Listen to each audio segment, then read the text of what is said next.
Hello बच्चों, कैसे हो आप सब। आज हम लोग आज ये जो पोएम है हमारा, composed upon Westminster Bridge, September 3, 1802, written by William Wordsworth. ये जो पोएम है आज हम लोग करेंगे। और ये जो हम लोग इसका उच्चारण भी आप लोग देख लीजिए। यहाँ पे क्या हो रहा है उच्चारण की, कई लोग या फिर हम लोग भी जो है वेस्ट मिनिस्टर बोल देते हैं इसको। ठीक है, वेस्ट मिनिस्टर बोल देते हैं क्योंकि मिनिस्टर हम लोग बोलते रहते हैं ये मंत्री वगैरह को। ठीक है, तो ये वेस्ट मिनिस्टर नहीं होगा, ये वेस्ट मिनिस्टर ब्रिज, मिनिस्टर बोलेंगे हम लोग। ठीक है, तो इसका ध्यान रखिएगा। और दूसरा क्या है, ये जो रिटन है ये है विलियम वर्ड्सवर्थ। तो आप लोग सभी जानते हैं कि विलियम वर्ड्सवर्थ जो है, देखिए कोई भी चैप्टर जो है आप लोगों को कब मजा आएगा पढ़ने में, मैं ये बात बता देता हूँ, जब आपको कुछ बैकग्राउंड पता रहेगा। ठीक है, जैसे हम लोग किसी भी पार्टी में जाएंगे, अगर वहां पे हमारे जान पहचान मिल जाएंगे तो मजा आएगा उस पार्टी को एंजॉय करने में।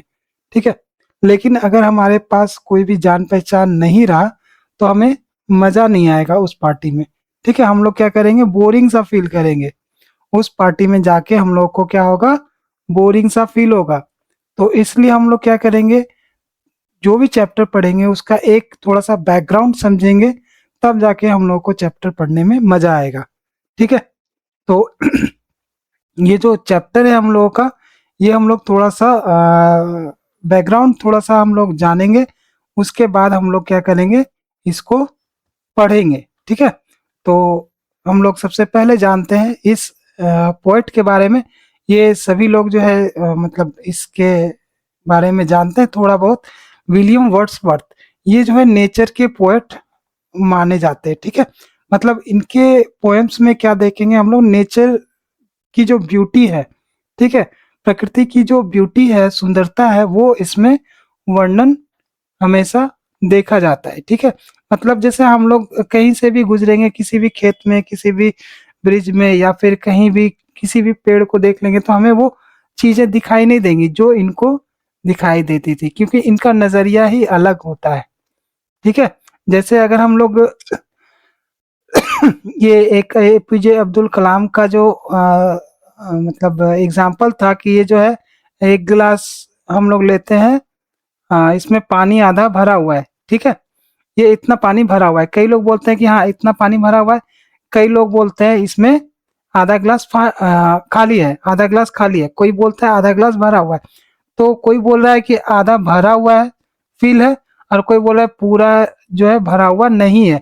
तो लोगों के सोचने का नजरिया अलग अलग होता है। ठीक है, तो कोई बोलता है कि भरा है, ठीक है, आधा, कोई बोलता है खाली है, आधा।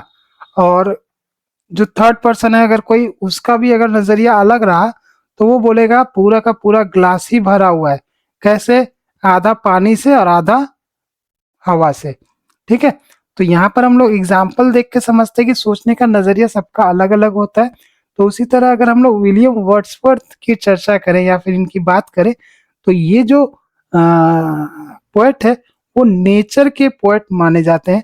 और इनका जो भी हम लोग पढ़ेंगे, जो भी पोएम हम लोग पढ़ेंगे, उसमें नेचर का जो ब्यूटी होगा वो हम लोग बहुत ही अच्छे तरीके से देख पाएंगे। तो इसको हम लोग करेंगे आज, विलियम वर्ड्सवर्थ की एक कविता। और ये जो कविता है ये सोनेट है। तो सोनेट होता क्या है, ठीक है, ये जो कविता है सोनेट है। ठीक है, सोनेट होता है 14 लाइन का। ठीक है, 14 लाइन का जो हम लोग देखते हैं, सोनेट एक कविता होती है जो 14 लाइन की होती है। लेकिन उसमें खासियत क्या होती है, ठीक है, वो भी हम लोगों को जानना बहुत जरूरी है। तो चलिए, इस चैप्टर को पढ़ने से पहले हम लोग इसका बैकग्राउंड थोड़ा सा जान लेते हैं। चैप्टर तो तुरंत ही खत्म हो जाएगा, 10 मिनट में आप लोगों को समझ में भी आएगा, लेकिन हम लोग को थोड़ा सा बैकग्राउंड जानना है। तो हम लोग थोड़ा सा पीछे चलते हैं, यानी कि इस पेज के ऊपर चलते हैं। ठीक है, थोड़ा सा बोरिंग नहीं लगेगा, इंटरेस्टिंग ही लगेगा, क्योंकि हम लोग बैकग्राउंड जानेंगे तो और भी अच्छा आंसर हम लोग कर पाएंगे। हमारा जो लिखने का तरीका है वो डिफरेंट हो जाएगा बाकी लोगों से। ठीक है, तो बैकग्राउंड हम लोग थोड़ा सा जानते हैं तो हमारा नंबर भी इंक्रीज होता है। दूसरा क्या है, हमारा जो नॉलेज है वो भी इंक्रीज होता है, क्योंकि क्लास में हमें सबसे अलग दिखना है, तो हमें अपना नॉलेज जो है बढ़ाकर रखना पड़ेगा, हमें सब कुछ में आगे रहना है। अभी पहले क्या सोचते थे हम लोग, खेलेंगे कूदेंगे बनेंगे खराब, पढ़ेंगे लिखेंगे बनेंगे नवाब, ये चलता था। लेकिन अभी क्या है, खेलने कूदने वाले भी नवाब बनते हैं और पढ़ने लिखने वाले भी पीछे रहते हैं। तो हमें क्या करना है, अब जो जनरेशन आने वाला है उसको पढ़ाई में भी आगे और खेलने में भी आगे रहना है, ठीक है। तो पढ़ाई में आगे कैसे रहेंगे, जब हम लोग रेगुलर पढ़ेंगे। हम लोगों को ज्यादा नहीं पढ़ना है, ठीक है, हम लोग को ज्यादा नहीं पढ़ना है, लेकिन रेगुलर पढ़ना है। कम ही पढ़ेंगे लेकिन रेगुलर पढ़ेंगे तो हमारा अच्छा खासा मतलब पढ़ाई लिखाई हो जाएगा, ठीक है। तो चलिए आगे बढ़ते हैं और चैप्टर में आते हैं। Compose upon Westminster bridge September 3, 1802 is one of William Wordsworth's most celebrated sonnet। तो ये जो है बहुत ही फेमस सोनेट है विलियम वर्ड्सवर्थ का। सेलिब्रेटेड मीन्स फेमस, ठीक है। सेलिब्रेट करना वो नहीं कि हम लोग खुशी का माहौल बना दिए, केक कटवा लिए, वो सब नहीं। Celebrated means famous. It captures a rare tranquil, tranquil मतलब क्या होता है, एक शांत, ठीक है, शांत बोल सकते हैं हम लोग। रेयर, रेयर मतलब कभी कभार जो दिखता है या फिर कभी कभार जो होता है उसको हम लोग बोलते हैं रेयर, या फिर रेयरली हम लोग बोलते हैं। Tranquil moment in the heart of London, ठीक है। It captures a rare tranquil moment in the heart of London. ये वाला जो सोनेट है वो क्या कैप्चर करता है, क्या दृश्य ये दिखाता है हमें, एक रेयर, रेयर मतलब कभी कभी होने वाला, ट्रैंक्विल मतलब शांत, moment in the heart of London, London में होने वाला एक शांत दृश्य को दिखाता है। Showcasing the poet's ability to find the sublime. ये क्या करता है, शोकेस करता है मतलब प्रदर्शित करता है द पोएट्स एबिलिटी, पोएट के एबिलिटी को। पोएट मीन्स कविता जो लिखते हैं उसको पोएट बोलते हैं। कवि के एबिलिटी को दर्शाता है।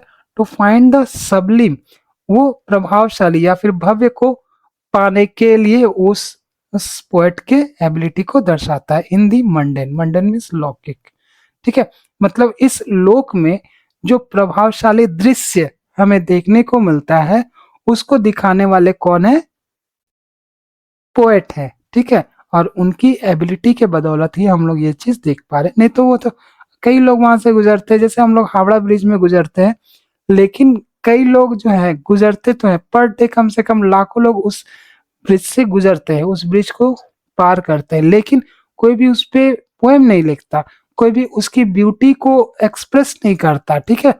कुछ ही लोग जो होते हैं जो अनुभव रखते हैं वो उस ब्यूटी को बता सकता है, ठीक है, उस नेचर के ब्यूटी को बता सकता है। वहां पे नेचर और हमारा आर्टिफिशियल जो ब्रिज है वो कितना सुंदर लगता है, वहां पे कितनी अच्छी हवा आती है, वो कोई पोएट या फिर कोई अनुभवी ही बता सकता है। लेकिन कई लोग वहां, लाखों लाखों लोग वहां से गुजरते, लेकिन किसी को वो अंदाजा ही नहीं होता कि वो कितना ब्यूटीफुल है, ठीक है। तो ये हमें पोएट को क्रेडिट देना पड़ेगा कि उन्होंने इतना अच्छा लिखा है, ठीक है। The poem captures a fleeting moment when London, usually noisy and crowded। अब यहाँ पे क्या बोला जा रहा है, the poem captures A fleeting moment, एक फ्लीटिंग मोमेंट को कैप्चर करता है जब लंदन जो है यूजुअली नॉइसी होता है और क्राउडेड होता है। अपियर्स ट्रैंक्विल एंड मैजेस्टिक, मतलब लंदन का ये जो ब्रिज है, लंदन का ये जो जगह है वो हमेशा ही क्या रहता है, नॉइसी रहता है और क्राउडेड रहता है, भीड़ भाड़ से भरा हुआ। लेकिन वहां पर भी एक शांति का माहौल होता है, मैजेस्टिक माहौल होता है, embodying the romantic ideal for finding beauty and sublimity in unexpected place. मतलब यहाँ भी पोएट जो है बहुत ही भव्य दृश्य को ढूंढ लेते हैं, ठीक है। उसके बाद आगे बढ़ते हैं। Structure of the structure and form, कैसा ये फॉर्म है, स्ट्रक्चर कैसा है, ये एक पैट्रियार्कन सोनेट है। It follows the traditional 14 line structure of a Petrarchan और इटालियन सोनेट। मतलब पैट्रियार्कन सोनेट का एक खूबी होता है कि ये 14 लाइन का होता है, ठीक है। और उसमें क्या क्या होता है, पहला होता है ऑक्टेव। ऑक्टेव मीन्स क्या होता है, जो पहला 8 लाइन होता है उसको ऑक्टेव बोलते हैं, ठीक है। Sets the scene and expresses the poet's awe, यानी कि मतलब वो सीन को एक्सप्रेस करता है और पोएट के आश्चर्य वगैरह को वो दर्शाता है। The rhyme scheme is A B B A, या फिर ए बी बी ए, या फिर ए बी बी ए भी बोल सकते हैं, ए बी बी ए भी बोल सकते हैं। यानी कि ये जो चैप्टर पढ़ेंगे हम लोग, पोएम पढ़ेंगे, तो ये हमें समझ में आएगा कि पहला का मैच जो है चौथे लाइन से होगा, और 2 और 3 एक जैसा दिखेगा। यानी कि जैसे हम लोग किसी भी गाने वाने को सुनते हैं तो देखते हैं कि लास्ट वाला जो है मिलाता है राइम स्कीम को, मतलब लय को मिलाया जाता है, ठीक है। तो उसी तरह ये जो लय है वो 1 से 4 का मैच होगा, 2 से 3 का मैच होगा, ठीक है। उसके बाद सेस्टेट होता है दूसरा भाग 6 लाइन का, reflects on the scene and captures the city's profound stillness. और ये जो बाकी का 6 लाइन है वो क्या दर्शाता है, सिटी के प्रोफाउंड स्टिलनेस। स्टिलनेस मतलब सब कुछ शांत, रुका हुआ। The rhyme scheme is C D C D C D, और इसका जो राइम स्कीम होगा वो सी डी ऐसे टाइप का होगा, यानी कि पहला का तीसरे के साथ, ठीक है, दूसरा का चौथे के साथ। यहाँ पर क्या हो रहा है, पहला का चौथे के साथ, दूसरे का तीसरे के साथ। यहाँ पर क्या होगा, पहला का तीसरे के साथ और दूसरे का चौथे के साथ मैच होगा, ठीक है। यानी कि जो लय होता है वो मैच करेगा, ठीक है। अब उसके बाद आते हैं मीटर में। Written in iambic pentameter providing a steady rhythmic and meditative flow. इसको जो है हल्के में ही जान के रखिए, ठीक है।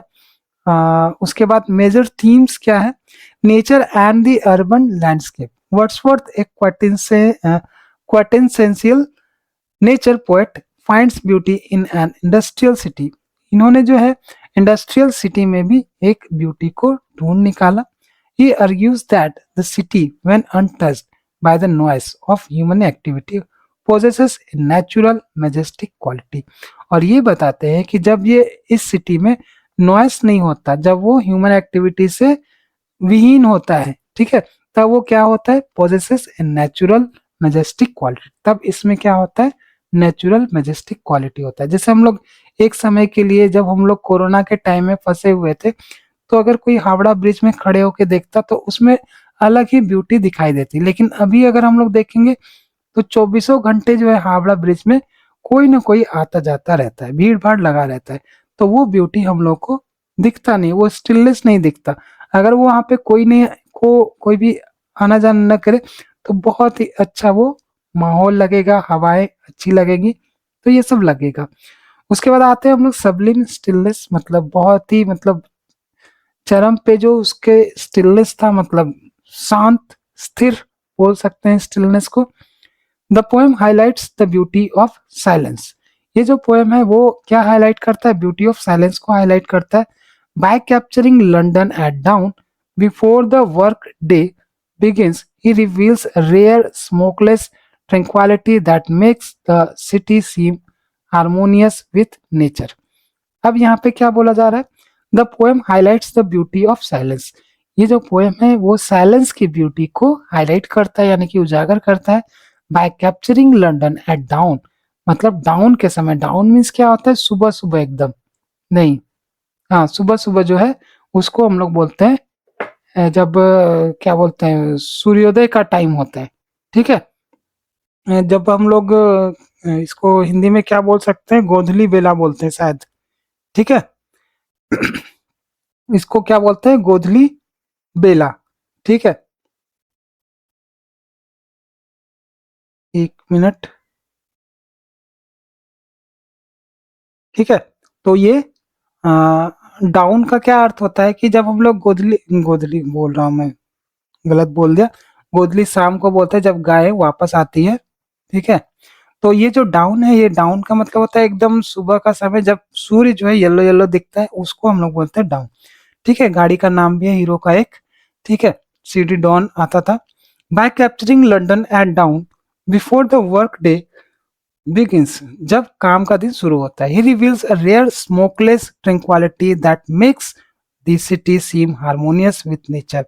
और ये कब होता था, और ये जो है रिवील करता था एक रेयर स्मोकलेस, मतलब जो गाड़ियों की धुआं धक्कड़ ये सब जो है, वो उससे पहले का वो समय होता था, वो स्मोकलेस होता था।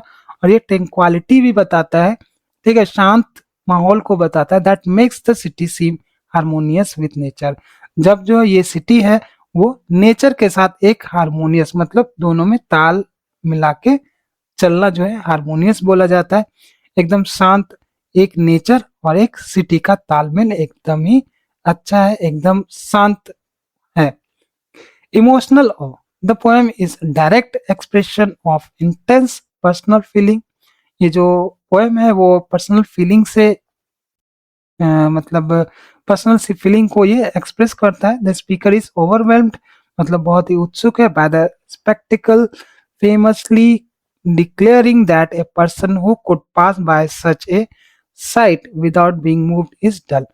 अब यहाँ पे क्या बोला जा रहा है कि ये जो है देखने लायक दृश्य है। फेमसली डिक्लेयरिंग, ये डिक्लेयर करता है कि एक पर्सन जो पास कर दे इससे बिना मतलब देखे, वो डल ही होगा, मतलब वो नीरस टाइप का होगा। डल मीन्स नीरस। अब हम लोग आगे बढ़ते हैं। लिटरेरी डिवाइसेस क्या है? पर्सोनिफिकेशन। पर्सोनिफिकेशन क्या होता है? जब हम लोग किसी वस्तु को किसी जीव की तरह ट्रीट करते हैं। जैसे हम लोग हिंदी में लेते हैं चांद को, ठीक है, कोई गाना लेते हैं, समझकर चांद जिसने आसमान दिल में रखा है, ठीक है, ऐसा है गाने वाने। कभी कभी चांद को किसी से तुलना कर दिया जाता है, ठीक है, चांद जैसा खूबसूरत। तो यहाँ पर क्या हो रहा है कि किसी निर्जीव वस्तु को जब हम लोग सजीवीकरण करते हैं, सजीव बना देते हैं, सजीव बना के उसको प्रेजेंट करते हैं, तब उसको बोलते हैं पर्सोनिफिकेशन, ठीक है। तो this is the most defining feature of the poem. और ये जो है इस पोएम का बहुत ही मतलब स्पेसिफिक फीचर है, क्वालिटी है। The city is given human traits, और ह्यूमन की क्वालिटी इसमें दी जा रही है सिटी को। जैसे it wears the beauty of the morning like a garment. ये लाइन जो है, वियर्स पहनता कौन है? हम लोग पहनते हैं, जीप पहनते हैं, कपड़ा उपड़ा, ठीक है, कान वाला नाक वाला हम लोग पहनते हैं, ठीक है, टोपी पहनते हैं, ये सब सारा कुछ पहनते हैं हम लोग, ठीक है। तो हम लोग सजीव है, हम लोग पहनते हैं, लेकिन सिटी क्या पहनती है? नहीं। द हाउसेज आर एस्लीप, मतलब घरें जो है सो रही है। तो घर कभी सोता है? नहीं। लेकिन यहाँ पर घरों को भी पर्सोनिफाई किया जा रहा है। The river Thames flows eight his own sweet will. अब देखिए, ओन स्वीट विल, अपने इच्छा अनुसार वो अपना फ्लो कर रही है, तो यहाँ पर भी वो खुद ही फ्लो कर रही है, ठीक है। उसके बाद the city has a mighty heart that is lying still. और सिटी का क्या है? एक माइटी हर्ट भी है जो अभी शांत है एकदम। अब देखिए उसके बाद हाइपरबोल क्या होता है? तो opening line, earth has not anything to show more fair uses extreme exaggeration. Hyperbole क्या होता है कि जब भी हम लोग किसी छोटे से चीज को बहुत बड़ा दिखाते हैं तो उसको बोलते हैं हाइपरबोल, ठीक है। तो earth has not anything to show more fair, मतलब अर्थ के पास ऐसा कुछ भी नहीं है मतलब दिखाने के लिए, ठीक है।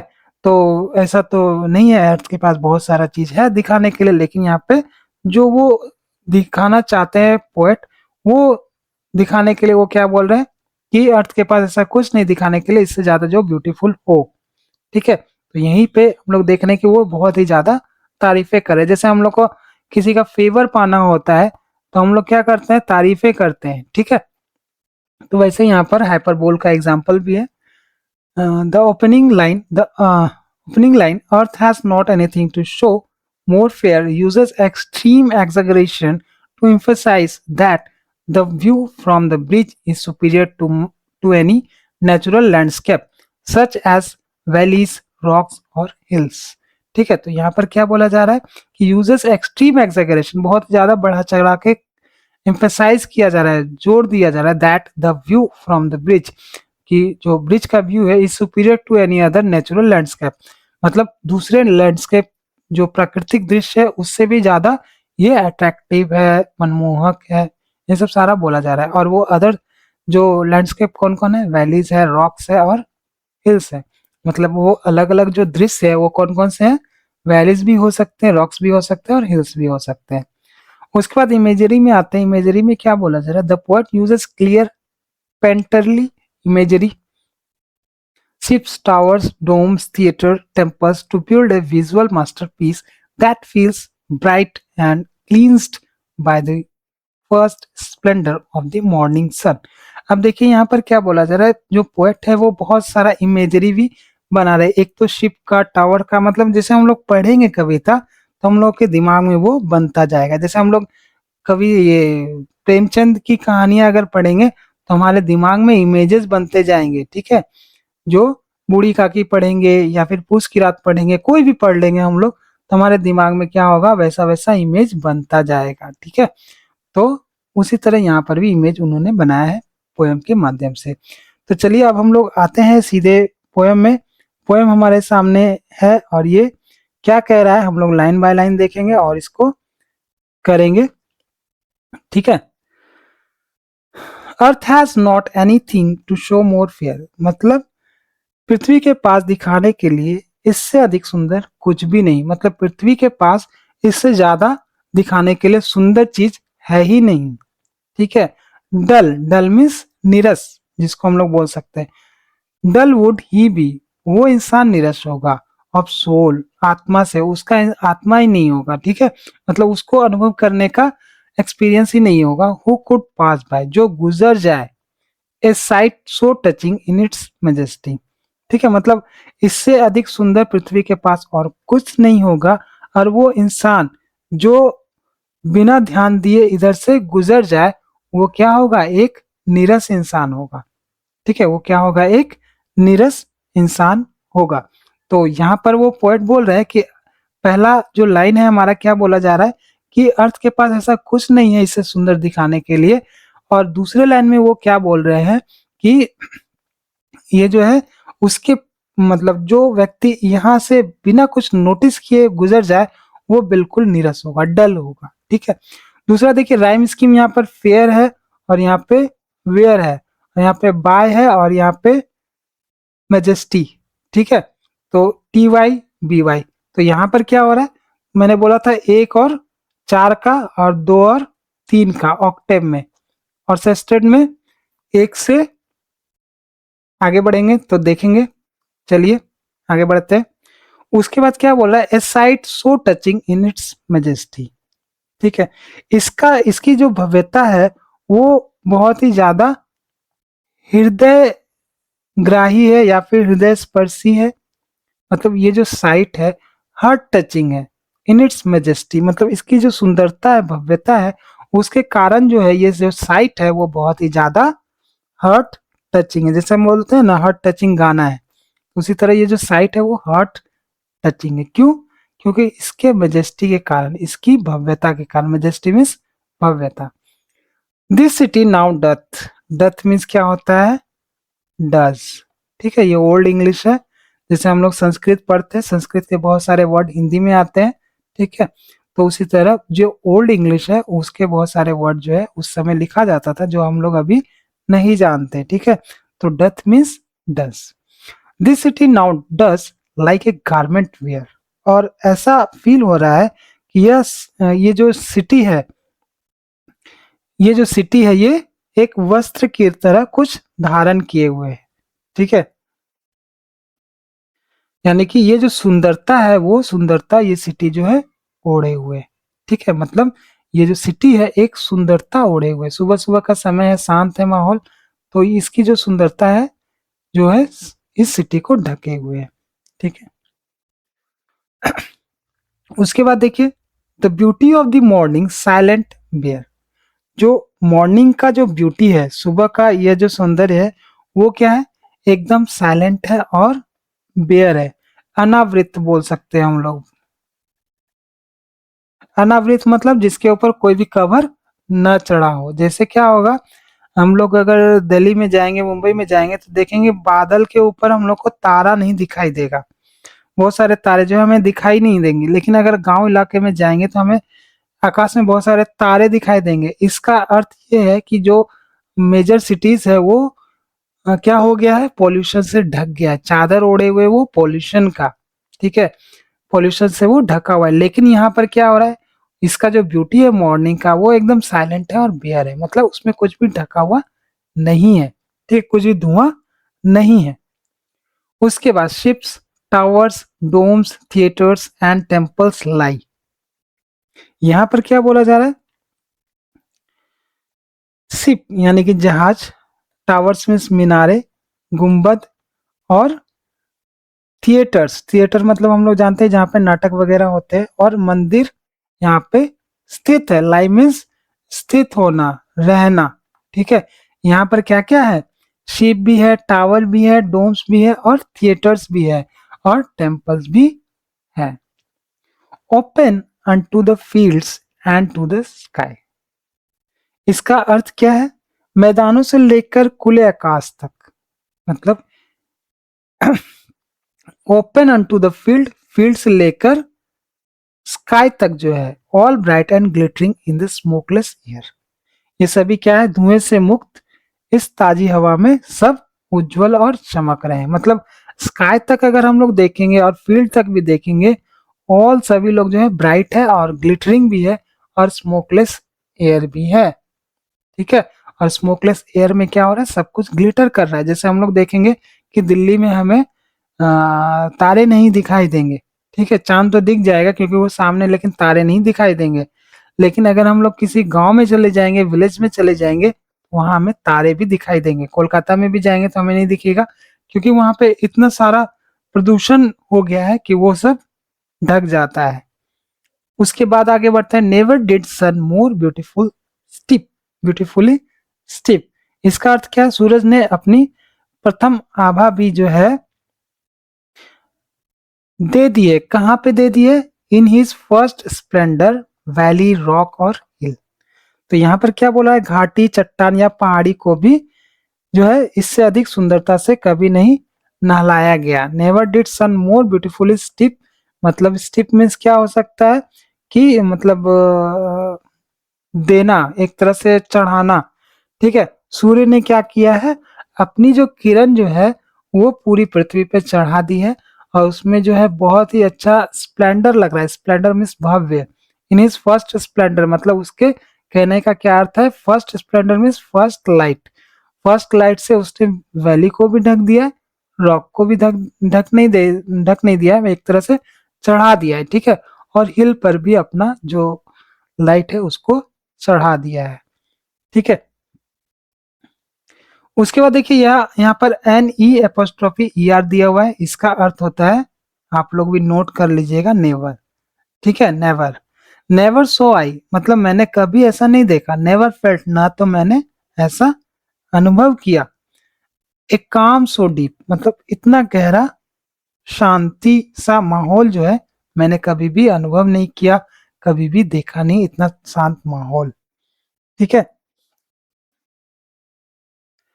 उसके बाद the river glideth at his own sweet will. अब जो रिवर थी, रिवर कौन सी? Thames river. ठीक है, थेम्स बोल सकते हैं हम लोग। थेम्स रिवर थी वहां पे, टेम्स नहीं बोलेंगे, थेम्स बोलेंगे। जो नदी थी अपनी मधुर इच्छा से अपने ही विल, मतलब विल मीन्स इच्छा। ठीक है, स्वीट मतलब अपने, मतलब ओन मतलब अपने, स्वीट विल अपनी इच्छा जहां पे हो रही वहां पे वो ग्लाइड कर रही है। ग्लाइड मीन्स बहना। ठीक है, उसके बाद dear God the very houses seem asleep। अब देखिए यहाँ पे क्या बोला जा रहा है? हे ईश्वर, यहाँ तक कि ये घर भी सोए से प्रतीत हो रहे हैं। अब वो आश्चर्य से बोल रहे हैं, dear God the very houses seem asleep, कि हाउसेस भी जो है ऐसा प्रतीत हो रहा है कि ये भी सो रहे हैं, मतलब इतना शांत है। And all that mighty heart is lying still, और इस शहर में, ठीक है, इस शहर का वह पूरा विशाल हृदय एकदम शांत पड़ा है। यानी कि जो सिटी है उसका हृदय भी एकदम शांत पड़ा है, स्टिल पड़ा है। ठीक है, तो इसको हम लोग पढ़ेंगे कैसे? एक बार फिर से पढ़ते हैं हम लोग इसको। Earth has not anything to show more fair, dull would he be of soul who could pass by. मतलब अर्थ के पास इससे ज्यादा सुंदर दिखाने को कुछ भी नहीं है, और वो व्यक्ति डल होगा, निरस होगा जो इसको बिना नोटिस किए निकल जाएगा आगे। A sight so touching in its majesty this city now doth like a garment wear. और यहाँ पे क्या बोला जा रहा है? ये जो साइट है इतनी भव्य है, इतनी हार्ट टचिंग है कि ऐसा प्रतीत हो रहा है कि वो एक गारमेंट पहने हुए सुंदरता का। ठीक है, the beauty of the morning silent bare, और ब्यूटी जो है मॉर्निंग की वो एकदम साइलेंट है और बेयर है, अनावृत है। उसमें कोई भी पॉल्यूशन, धुआं, ये सब कुछ भी चढ़ा हुआ नहीं है। Ships, towers, tombs, theatres and temples lie और यहाँ क्या क्या स्थित है, शिप भी है, टावर्स भी है, डोम्स भी है, थिएटर भी है, और ये सब सारी चीज यहाँ पे है। Open unto the fields and to the sky, all bright and glittering in the smokeless air। और यहाँ पे फील्ड भी ओपन है और ओपन स्काई तक भी जो है सब कुछ ग्लिटर कर रहा है स्मोकलेस एयर में। ठीक है, सुबह का जो है एकदम चमक जो है बहुत ही अच्छा है। उसके बाद never did sun more beautifully steep in his first splendour valley rock और हिल। अब यहाँ पे क्या बोला जा रहा है कि सूर्य ने कभी इतना सुंदर अपना आभा नहीं दिया होगा वैली को, रॉक को या फिर हिल को। नेवर सो आई, मैंने कभी नहीं देखा, ना तो मैंने इसका अनुभव किया। एक काम सो डीप, मतलब इतना डीप शांति मैंने कभी ना तो देखा ना कभी अनुभव किया। The river glideth at his own sweet will, और ये जो रिवर है वो भी अपने ही लय में बहती जा रही है। Dear God, the very houses seem asleep। हे भगवान, ये तो बहुत ही डीप स्लीप में है। And all that mighty heart is like still, और ये जो हर्ट भी है वो भी स्टिल है, एकदम रुकी हुई है। ठीक है, तो ये हमारा पोएम हो गया विलियम वर्ड्सवर्थ का, और ये बहुत ही अच्छा पोएम है। अब हम लोग एक एक्सरसाइज जो है हमारा वो देख लेते हैं। At what time of the day did Wordsworth observe the beauty of the city of London. तो किस टाइम पे जो है वर्ड्सवर्थ जो है लंदन के ब्यूटी को अनुभव करता है, तो ये सबको पता है, एट डाउन होगा answer. What literary device is used in the line the river glideth at his own sweet will. यहाँ पर क्या होगा, हाइपरबोल होगा या फिर सिमिले होगा या फिर मेटाफोर होगा या फिर पर्सोनिफिकेशन होगा। ये कौन सा आंसर होगा, ये आप लोग हमें कमेंट बॉक्स में बताएंगे। ठीक है, तो चलिए आज के लिए इतना ही रखते हैं। और ये पोएम बहुत ही अच्छा है, आप लोग पढ़िए अच्छे से, और प्रकृति प्रकृति को जो है अनुभव करने की कोशिश कीजिए, ये बहुत ही सुंदर है। और इसी के साथ मैं इस चैप्टर को खत्म करता हूँ। मिलते हैं अगले वीडियो में, बाय बाय।